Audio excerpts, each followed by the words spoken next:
This week on Behind the Bloom, we've got our first companion podcast to Season 2 of Life in Bloom. It's episode 201, Arrangements from the Garden. We'll talk about creating a flower arrangement from your own cutting garden, talk about one of my favorite projects, the perimeter urn, and learn about large-scale arrangements from the garden. I'll make a Dianthus cake and a garden gimlet, and one of the most popular Life in Bloom projects, the framed floating flowers. Let's get going Behind the Bloom with me and RJ. One doesn't have to wait for flowers to bloom in your garden to make a beautiful arrangement. Thanks to Cal Flowers and their flower farmer members and flower sellers that can source just about any flower on the face of the planet, sometimes even out of season. So stop by your local flower seller to see what's in their cooler, waiting for you to take home, arrange, and enjoy. Cal Flowers is a proud sponsor of Behind the Bloom podcast, where flowers and wellness go hand in hand. Hey, Jay. RJ, how are you? I'm great. I'm excited to jump into season 2. I know. How about that? We made it. We made it. Yes. We made it through season 1. Yeah. Which season 1 we always refer to as the lost episodes. Oh, I think you told me about that. Yeah, we don't have those. Well, I take that back. We didn't think we had the original files. Okay. But Chris found them the other day. Oh, he did. Oh, I think last we talked, you did not know where they were, so that's They'd exciting. Have to be remastered and reconnect. There's a bunch of connecting stuff that has to go on that I'm really not. I don't know about any of that stuff. But he said that if we did that, we could remaster them, we could reconnect them. And it's like, but they just resided in a different and that is a little bit why those episodes look a little bit different. Okay. That was one of the things I wanted to talk about once we get into the episode, because season 2 kind of has a different feel to it. Absolutely. But before we do that, should we do your Bloom 365 tip? Sure. So this is about arrangements from the garden. And so I felt it was great to have flowers from the cutting garden. Tip 20, watch the drips. Never allow water to drip or remain on the bloom of any flower.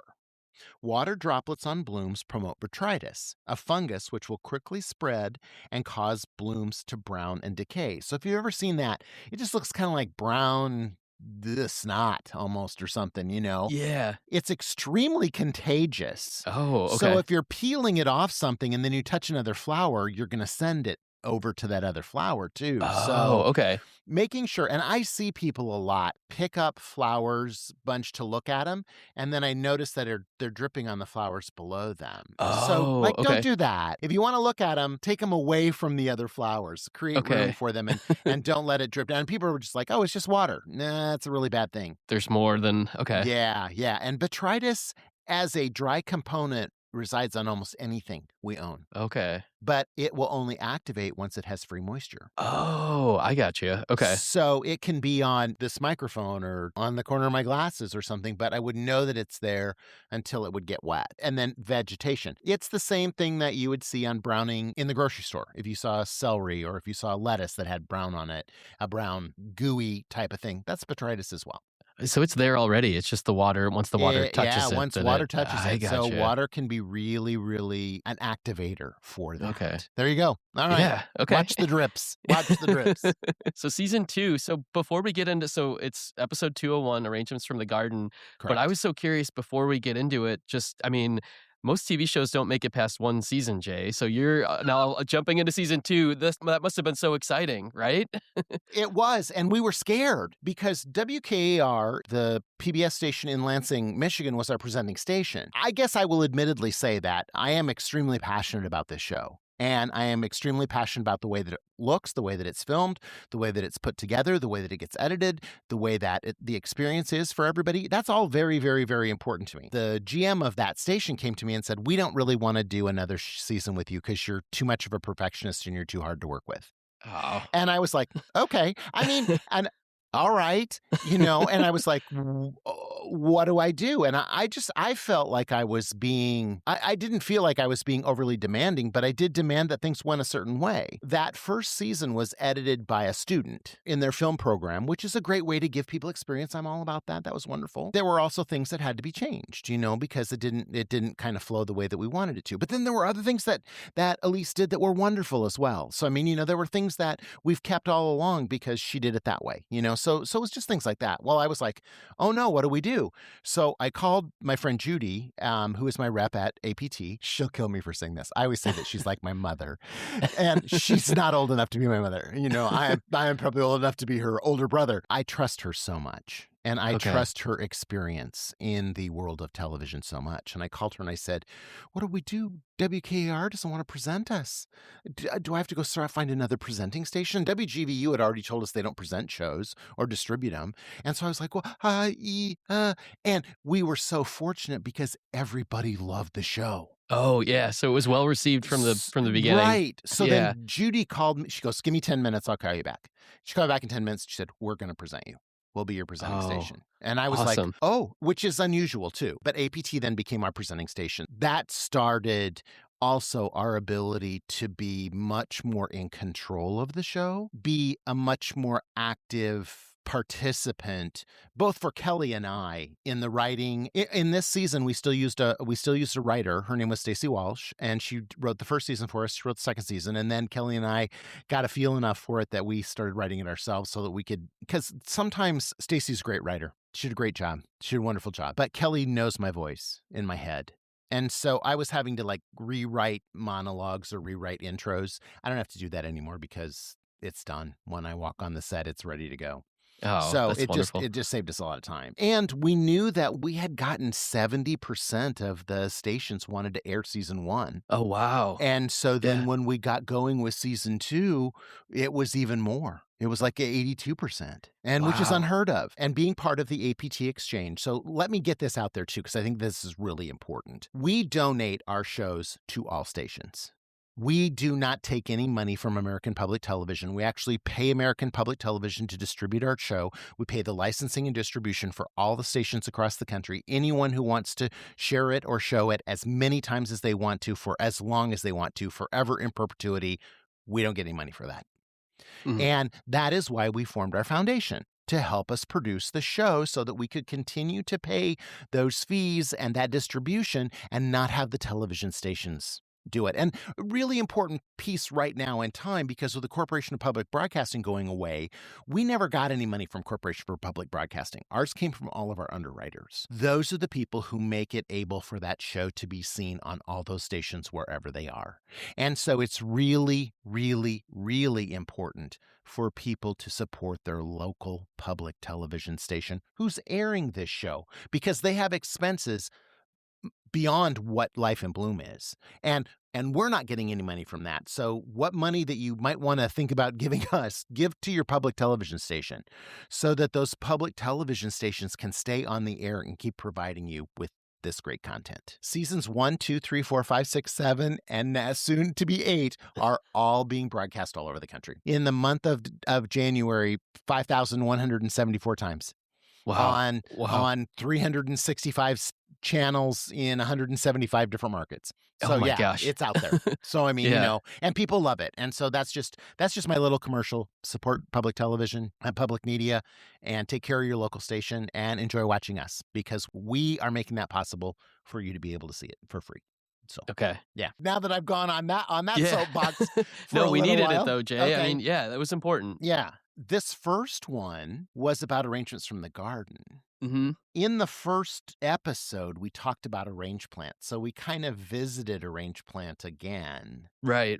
But it was good to lay it out there for what an arranged plant is. So for people that didn't see it, can you explain? So a range plant is a concept. It means that everything I plant in my garden, I plant with the intent of cutting it and arranging it. Okay. If there's something like now, and I will confess to this, but like hibiscus is a great example. I don't have hibiscus because when you cut a hibiscus, you only get 24 hours and it's dead. The flower dies. Okay. It's the state flower of Hawaii, but the bloom only lasts one day. I would tell you, I don't have any hibiscus in the cutting garden. I have 2 out on the street, those big dinner plate ones. Oh, yeah. In those big bushes, and I love those. They're a big splash of color in the yard, but they can't be used for arranging. Okay. And I think those are the only 2 things, because I was trying to take a look out the window and see. Those are the only 2 things I think I have in the garden that I don't cut or use But I have used those hibiscus on cocktails, Oh. those big hibiscus on cocktails. So that's the theory behind a range plant is I Okay. just always am taking into consideration, I'm going to plant this here because I want to cut off of it and use it in arrangements. Okay. So everything in your garden has a purpose that it could be it could be cut, it could be arranged, and hopefully it's going to be something that will last for a long period of time so you can enjoy it in your home. Absolutely. And like when I'm Okay. talking to people, like sometimes proven winners will send me samples of things to put in the yard. And I always ask Natalie, I'm always like, hey, can I cut this? And she's like, oh. And sometimes she'll be like, oh, no, not this one. So here, let me send you something different. She's really Oh, good okay. about that. But I mean, but other things, it's not called ambrosia. It's called something else. I'm not going to be able to remember it. It has this beautiful burgundy colored flower. It's absolutely glorious for arranging. Oh, okay. And so she sent me one of those. Well, then I went out and bought 6 more of them because Oh, it's just cool. this big bush that gets these big, beautiful, they look like a little magnolia, but they're burgundy in color. Okay, okay. They have a fragrance. I'll put it in the It's notes okay. for this show. It's okay, Jay. People are driving their car right now saying it out loud. It's true. This is an Let me- interactive thing. They can tell us. yeah. I don't know. When I'm putting stuff in, it's like, okay, can I cut off of this? I mean, that's why I have 70 hostas, is because Oh, yeah. I wanna cut those hostas. Yeah. And I love those. So yeah. Well, I love so you put together an arrangement then. You were explaining like via voiceover as you're putting it together, and it was seeing Jay in the zone putting this all together and, using foliage as a structure, and you were talking about the health and wellness benefits. And I feel like it was a really good way to like open up the second season. It was like it took us right into Jay's world and explained it was very peaceful, kind of like drew you in, and then also explained all like the health and wellness benefits of having flowers around. So And I love that. in my Yeah. real kitchen. Yeah. It's in the kitchen that you've seen, that you've been in. Yes, I was Yeah, there. so it's in that kitchen before we moved to Yeah. Kathy's kitchen. The interesting thing was I went out and cut that morning, and we filmed cutting everything, and then we came back in and we made the arrangement with it. So, I mean, it actually almost happened in real time. Oh, cool. I think that that's also part of it. It's very interesting to me because we were having this discussion the other day. We always treat our show as if the show you're watching is the first one you've seen.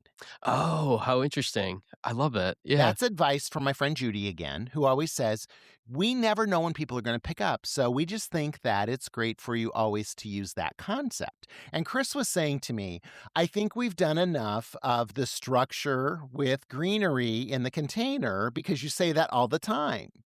And he's like, maybe we should come up with a different thing. And I Oh, do feel like that is a basic mechanic that anyone can take advantage of to yeah. make them look more like a professional. So Mhm. I don't know if, and I asked Judy about it and she was like, no, the first time, this might be the first time they're ever seeing your show. And I agree with that. And I also don't want to be that guy who makes, and we have some coming up, obviously in other seasons, but something that's so big and grand and glorious that someone might be like, I would never be able to do that.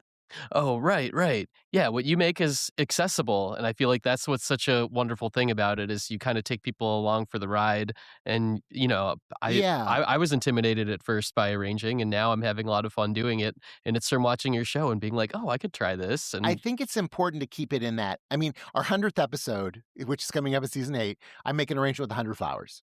Oh, Okay. yeah. It's a challenge. That's a challenge. And Yeah. it's not someone for the faint of heart or someone who's just starting out. Right, But, right. it can be done. I use the same premise. So I kind of feel like if I'm doing it small or if you want to make it a little bit bigger, it's easy for you to upscale stuff too.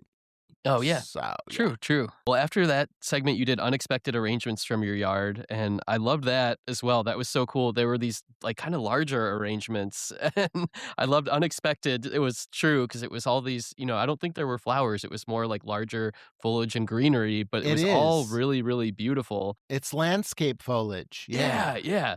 I loved how big everything was, and it was like it felt like you were bringing the outside inside. Like all of a sudden you have these big green arrangements in your house. And pieces of trees Yeah, and stuff yeah. coming in. So yeah. Okay, so I have to tell you, I was inspired by this. I will say this frequently, and I think it's true. Almost everything I've ever done is stolen. Oh, I was inspired by somebody else, or I stole the idea from somebody else, or whatever. And that's just the way that the creative process works. There's very few things I think I've ever come up with that's my idea. oh, okay. The pocket That's square is one that was, but neither here nor okay.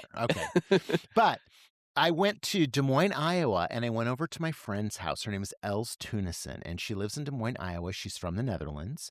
She had a flower shop for many years there. She does programs throughout the flower industry. She's brilliant. She's so funny. And I went over to her house, and there were all these vases in her house with this landscape. There were Oh, pieces of trees, pieces of grasses, vases filled with shrubbery, and it was raining that day. And so we just sat inside with little candles flickering, and we had sushi, and it was like being outside, only inside. that's so cool. And I fell in love with it that day. And I was like, Els, this is so brilliant. And she said, well, just pick it outside and bring it in, stick it in the vase.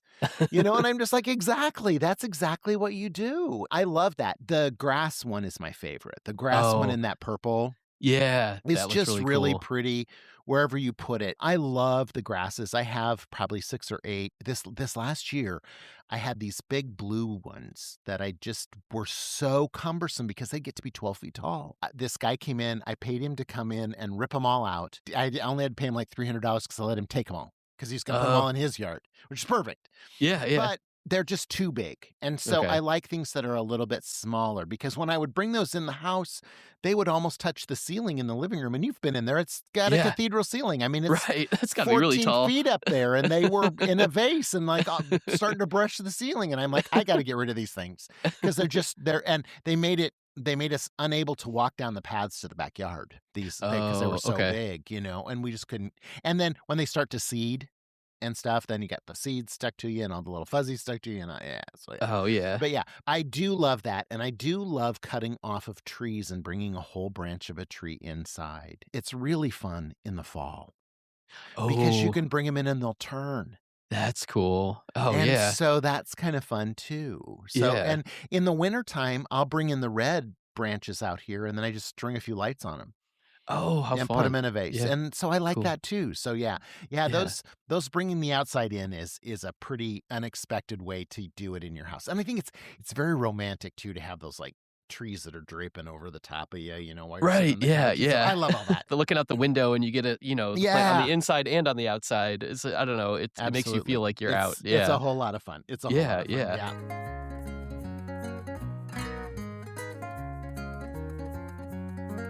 When it comes to flowers lasting as long as possible, I always choose Kreisel Flower Food.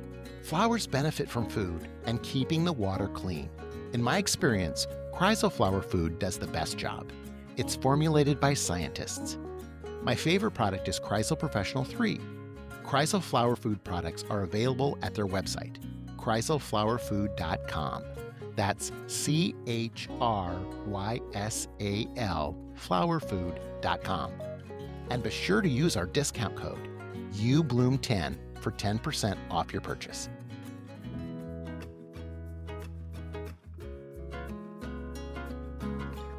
Support the joy of flowers.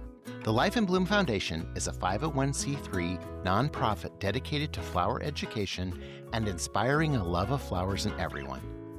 The foundation helps fund the production of Jay Schwanke's Life in Bloom on public television, making it possible for viewers across the country to enjoy the beauty and benefits of flowers. The foundation also provides free flower education to high schools, colleges, and floriculture programs through uBloom.com, helping students and future florists bloom in their own careers. Your donation in any amount makes a difference. Plus, all contributions are 100% tax deductible. If you'd like to help us continue sharing the power of flowers, visit the lifeinbloomfoundation.org to donate today. Thank you for your support. Next was the perimeter arrangement, and so I loved that as well. Okay. So the perimeter, I have to be honest about this. Mhm. I was taught to do the perimeter by Matt Wood, RIP Matt Wood. He's an incredible designer, and he taught me how to do that and just eliminate the central vertical axis of the arrangement, sitting that perimeter urn on the edge of a container and then building it. And I used to do that at all these shows I was doing throughout the United States. I mean, I did over 10,000 shows. So, I mean, there were a lot. And the perimeter urn was always part of it. And it was always a great reveal because I would have it on stage everybody could see it, and then I would pick it up and show people that it was just in that wreath form and Oh. put it back down again. If everybody's like, oh my God, and then they'd all have to come up and take pictures of it and everything. And I was doing a show one time here in Michigan, actually, Michigan State Florist Association. And a friend of mine from Detroit came up and he said, you do Matt Wood better than he does. Oh. And I think it was just the practice of doing that arrangement over and over and over and over again. So it is a really easy arrangement for me to execute, and it can be done with almost anything. And so in this one, we did it with glads. But if you go to the uBloom website, there's also one where I did it with all white flowers. And I used to do it a lot for weddings. Oh, I bet it'd be good for weddings. Yeah. Because you're taking and you're making an arrangement look like it's $800 or $1,200. Right. And you're only using $200 of the flowers because you have no central vertical axis. Yeah. And so it's empty. Now, I had a funny, this reminded me, Jay. I want to hear this. Do you remember when you'd go to like a clothing store, and I would do this as like a kid, and there'd be those big racks that are in a circle, and when you were a child, you could like go in the middle of it, and it would be like you're in this secret room. Those circular clothing racks. I was fascinated as a kid because you'd squeeze in between there and go in, and it's like this secret. And for some reason, your mom had no idea where you were. They had no idea where. Exactly. I knew exactly what you were talking about. Okay. And that is a perfect analogy. Okay. It is a perfect analogy because all that, you don't know nothing's in there. Right. Nothing's in there. So but it makes you wonder what is. I'd be, if I saw one of those arrangements in person, I'd be like, is there a secret world in there? Okay. So when I would make them, I would always leave the back open. So people could come around and take a picture. Oh, because cool. if I didn't, then they would try and move them. And when they moved them, the disaster would strike. Oh, right. Okay. Yeah. So other people were curious too. It's not an easy thing to move. Yeah. So it does not last a long time. So you are making it for a special event. You're making it for a wedding or a reception or something like that. You're not making it for something where you'd need that to last 2 or 3 or 4 or 5 days. Because it's not going to, because you have a limited water supply because of the wreath ring. It's still one of the best tricks in the flower industry. Oh, yeah. People will write to me and say, I remember I saw you do the perimeter urn once. And it's like, yes, you did. So yeah, that's exactly. And this glad one was really pretty because it was in colors. And I didn't normally do it in white. I mean, I would normally do it in white in my shows. So this was in color. Although we have the color episode for season 9 is going to be white because everybody has asked for it. And I don't like white flowers. Yet you're doing a full episode. We're going to do a whole episode about it. I'm excited for it. It's going to be great, though. It's going to be great. So yeah, it has given me a new appreciation. I have a new appreciation for it. When I'm writing the episode, it really helps. So it's like, okay, this is good. Yeah. Because I have a milk glass collection that we're going to use, and we're also going to talk about moonlit gardens. Oh, cool. So when you have white flowers in the garden, the moon reflects off of them, and so you can look at them at night, whereas the moon doesn't reflect off of, red flowers or purple flowers or things like that. Oh, that's cool. All right. So then recipes in bloom. So the Dianthus rose coffee cake. The hot cake. It's hot. It's hot cake. I don't know why I love that part where I think it was in the outtakes. Yeah, in the outtakes. Like, what am I going to do with the hot cake? And at that point in time, it's very funny because you know how you go through points in your life where you're doing certain stuff? Mm-hmm. We were watching Green Acres from the comedy Green Acres with Eddie Arnold and Ava Gabor from beginning to end on some service. And she would always say, I'm going to fix you hot cakes. And hot cakes. And so then I'm saying, what do I do with this? The hot cakes. It's the hot cakes. Oh my God. So, okay. So first of all, it's basically a coffee cake, which you mix in Dianthus blooms. You need to grow those in your garden if you're going to do it that way, because like the carnations are also Dianthus, but you can't control whether or not those are organic or not. But you can with those otherwise. And they're basically just folded into it, and then you cook it. They have a very mild sweet taste. It was still in my kitchen, so yeah, it's still in that kitchen. Yeah. And I put a piece of parchment. So then I finally lifted up the piece of parchment, and it's still a challenge. Here's the biggest challenge for me when it comes to cooking on screen is it takes so much time.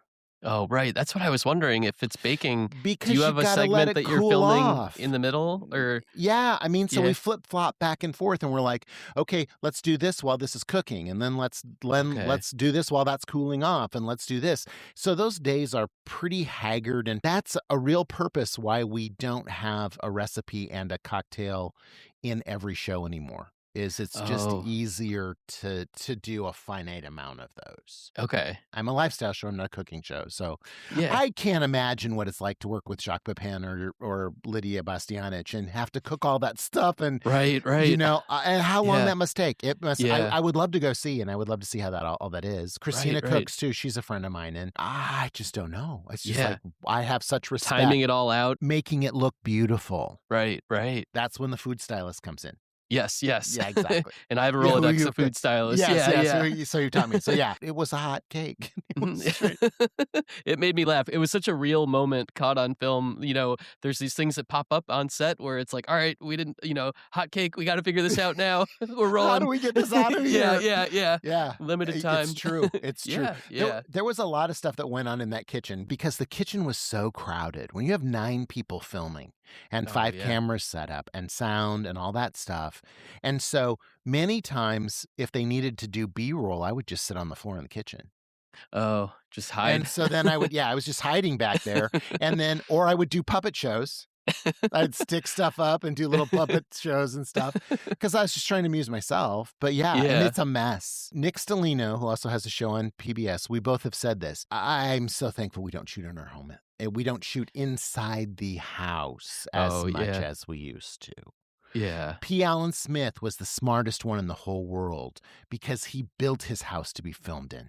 Oh, okay. So he built lighting in, he built panels in, he built things that would fold out from the walls and create a smaller set and a wider set, or do this and it's brilliant. It's brilliant. And if you look up in his kitchen has those squares. It's like crown molding, there's squares.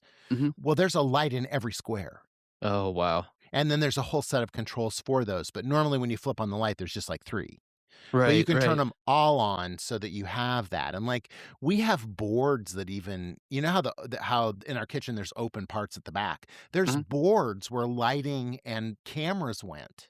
Wow. Are across that thing. And so then everything was, all the masking tape was put down in the house and you had to walk around that for 6 days. And, when you get up in the middle of the night and you're like, I wanted to get a drink of water and oh my God, don't go in there, so yeah, Wow. yeah. Yeah, you don't take everything down at the end of the night. You leave it up for the next day, right? No. We would film Yeah. for a week. Yeah. Yeah. Gosh. Oh, I can't imagine living like that. Yeah, Jay. Nick Stellino said to me, he said, you have a hole cut in your ceiling. And I said, I don't. And he said, how come? And I said, because we have 14-foot ceilings. And he said, oh, then they build a scaffold. And I was like, they do. He knew. I mean, and he's just like, there's nothing worse than people filming in their house.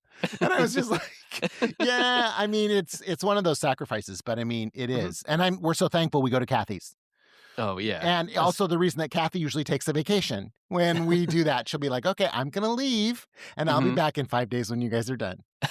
Plus we make her turn her house into a refrigerator. Oh, right. So garden gimlet. Yes. So I loved the ice cubes with the flowers inside of them. I thought was so cool. Yeah. Yeah. And so you have to use distilled water Okay. because otherwise the water will cloud up. Oh, okay. And so you put them in and lay the flower and only fill it up a little ways. Lay the flower with its stem in there and then freeze it. And then go in while it's still in the freezer and add water so that the flower won't turn black when it thaws. And then you fill in the second level. Oh, okay. Wait, so why would it turn black then? Anytime a flower freezes and you take it out of freezing, it will turn black instantly. Oh, okay. It just degrades and yeah. And so you also know that it is 2 out there right now. Just so that you know, it is 2 degrees. Yeah, it's out freezing there right here now. too. It is. Right. It's yeah.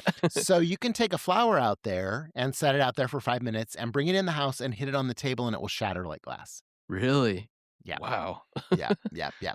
Cool. So yeah, it is fun to do. But also if you just let it sit there, just within 5 minutes, it'll be like, Oh. and just be black. and Yeah. I'll try to see probably. Yeah. So yeah, but that's the way that you do that is you freeze it first with the stem or the petals gently touching the water, then go in with a turkey baster and fill it up with more distilled water, and then you have Okay. a clear cube that has that flower inside. Okay, well, they're really pretty. It was They really are. cool They were seeing that. beautiful. And Gimlet's one of our favorite drinks. So I mean, we drink Gimlets a lot. And basically it's a vodka or a gin and then a simple syrup shaken over ice with some other additive. I mean, so Gimlets are pretty. Our favorite is a cucumber Gimlet, which Oh. is coming up in another episode in this season. And you added a sparkling soda to it as well to top it off, which is Yeah. I like that. We make gimlets at home sometime, and but just drink it straight, and it's so strong. You have one, and you're like, whoa. So I like topping it off like you did. I buy antique glasses. There's little coupe glasses that are, like this big, Right. right? Little Yeah. coupe. And so you could have a 2 martini lunch. Right. But when you're using the big ones, like the big Yeah. boy ones that we have, Yeah. it's like, too much, So yeah, Mhm. so the smaller a glass, the better off you are. Absolutely. Yeah. I have figured out that so it's January, so we're doing dry January right now. With dry January, we just don't consume alcohol. I have learned that the thing I like the most about any beverage, any cocktail is the fact that there's ice clinking around in the glass and that there's something fizzy happening with it. And so I can do that with just like a squeeze of lime, and I feel like I'm having a cocktail. Oh, yeah, there you go. And I find that I sip it more if it's not alcoholic. So if it's alcoholic, okay. I'm just kind of like, oh, okay. Right. But yeah, so, it Yeah. is true. So yeah, but Mhm. I like a gimlet, and a gimlet is something that's very easy to do mocktail-ish. We've had a Oh, lot right. of requests for mocktails, so we're still working through what the best way is to do that, whether it's to always give a mocktail option or whether Oh. to do mocktails. And again, I know that, okay, my bartender craft cocktail makers, 0 proof. Not Yeah. mocktails. Yeah. I'm not Oh, trying to right, be right. disrespectful to your cocktail expertise. So 0 proof cocktails. Yes. A lot of mixologists out A there saying 0 thank you, yeah, Jay. a 0 proof cocktail recipe or a menu. Do you have a 0 proof cocktail menu? Yes, we do. Okay. Yes. All right. Well, I know we don't have a lot of time left, but I know we definitely want to talk about the framed floating flowers, right? Yes. Okay. One of the most popular projects we have ever done. Wow. Cool. And so we did it with Accent Decor, and then the pandemic hit. Accent Decor didn't have those frames anymore. And it was Oh. really hard to find them because nothing was shipping. And they were stuck on boats everywhere and everything. But you can find those. It's called a floating framed glass. And they're usually welded together. The thing you need to be cautious about it, too, is you don't put anything too thick between them. Okay. Because you can break and on that show, I broke one of those. Oh, really? I broke the hinge, so then it Oh. wouldn't. So we had to tape it to film them and get them Okay. done. Well, I liked what you showed was you could take petals off, so it doesn't have to Yes. be like the whole flower, and you can use Yes. petals. I thought it was such a cool, and then you can be creative and kind of like move everything around and arrange it however you want to. I don't know. It was a really cool process to watch. It's a fun thing, and you can do it with dried flowers too. The thing with the fresh flowers, and people always write in and say this, well, after about 3 or 4 days, they're all moldy inside. Yep. Mm. It's exactly what happens. Yeah. Yeah, because there's no air in there, and it's just foliage smashed in between 2 pieces of glass, and it rots. It doesn't So dry. they don't dry. Okay, that was my question. No, I was going to say, no. do they over time get No. pretty? Okay. No, Okay. no. No, they Okay. rot. They rot. Okay. Especially hydrangeas. Okay. Man, they will rot. But you could do the same thing by pressing flowers. But the interesting thing is there's a little bit of room in between there. So if you were going to press flowers, you probably would put down some fabric first, maybe, and then Oh. to give a little bit of dimension so it would hold them in place. Or you could also dot them with glue and put them in a spot with like rubber cement and then close it. And that would work too. Okay. But it's such a popular. I know. I can tell from my email inbox when this show's on the air. Oh, okay. People see People it. write in, yeah. So what I will Cool. do, those of you who are listening, I'm going to put a link in the comments for this show about where you can get those frames. Okay. Oh, awesome. Accent Decor doesn't sell to the general public, so they sell to other people, and so you can write in and find out who might carry their products in your area, but that doesn't mean that they'll carry those particular frames. Okay. So I found a couple places online who do carry them all the time. Oh. People can get them and get them in all different sizes too. Ooh, So that's they awesome. are very cool. They're always Cool. very cool. The only other two things, feature flower was peony. Love a peony. That's great. We got lots of them. They can live 100 years. We had 100 years. Yeah, That's we had crazy. we had a peony farm in Kansas, and that led to the demise of my great-grandfather because he drove back from the peony farm in a blizzard with his head out the window and got pneumonia and died. Oh no. But yeah, so we had this peony farm in Kansas so we could always have peonies for Memorial Day. Oh. Then tips for longer lasting flowers. Cut early in the morning, take a bucket with you, use cold water, and the correct amount of water accounted for melted ice. I love that you pointed that out because that's something I totally would measure and not think about and then dump a bunch of ice in and not realize I'm diluting it. So yeah. And diluting flower food is really bad for your flowers. So you always want to make sure that you're measuring accurately. That's what our people at Kreisel have taught us. On the Kreisel website too, everything that they sell has a measurement for it. You should follow that measurement exactly. Too much or too little is never good when it comes to flower food. Too much will make your flowers last less, and too little will make them last even less. If you're doing a comparison, there was a study that was done by Ohio State University. They put a rose in the right amount of flower food, it lasted 6 days. They put it in too much flower food, it lasted 3 days. They put it in too little flower food, it lasted 2 days. They put it in no flower food, it lasted 4 days. So your lesson is, if you're going to measure, it's going to last longer. If you're not going to measure, you might as well not use it. Yeah, seriously. You know, because, and everybody thinks, oh, more will be better, or, oh, I'm going to try and save a little bit of this for later. No. Measure exactly. It's super important. Super important. That's what makes everything work. And it's chemistry. It's chemistry. It's just like cooking. Right. You got to measure. Yeah, it's science. Yeah. It's science. Grace and Nick are thankful I just said that. So yeah. Oh, yeah. Being scientists, they would be like, yes, follow the science. Ta-da. All right. Well, hey, thank you. Thanks for getting us into season 2. Yeah, I'm so excited we're here. Yeah. This is going to be great. Wonderful. Okay. Yeah. Thanks, RJ. All right. Yeah, thanks, Jay. Thanks for joining us this week on Behind the Bloom podcast with Jay Schwanke and RJ Pohl. If you loved what you heard, be sure to follow or subscribe so you never miss an episode. And share it with a friend to help us spread the joy, one bloom at a time. Thank you for taking the time to slow down with us. And hopefully you left feeling a little lighter and inspired to try something new. Make sure to join us next week for a brand new episode. Thanks for being here with us, Behind the Bloom. Hey, just one more thing. If you love flowers, you've got to check out uBloom.com. It's the online home of Jay Schwanke's Life in Bloom, where you can stream every episode for free. Plus, you'll find behind the bloom videos, my blog, show recipes, and so much more. There's also a massive video archive, over 1,800 how-to videos, flower farm documentaries, and even my very first series, JTV. All Life in Bloom episodes, exclusive web content, and farm documentaries are totally free. Just sign up with your email. And if you're ready to dive deeper, there's a paid subscription option that unlocks the full library of how-to videos. Everything from creating bridal bouquets to centerpieces, corsages, and more. Tons of content to explore. You're gonna love it.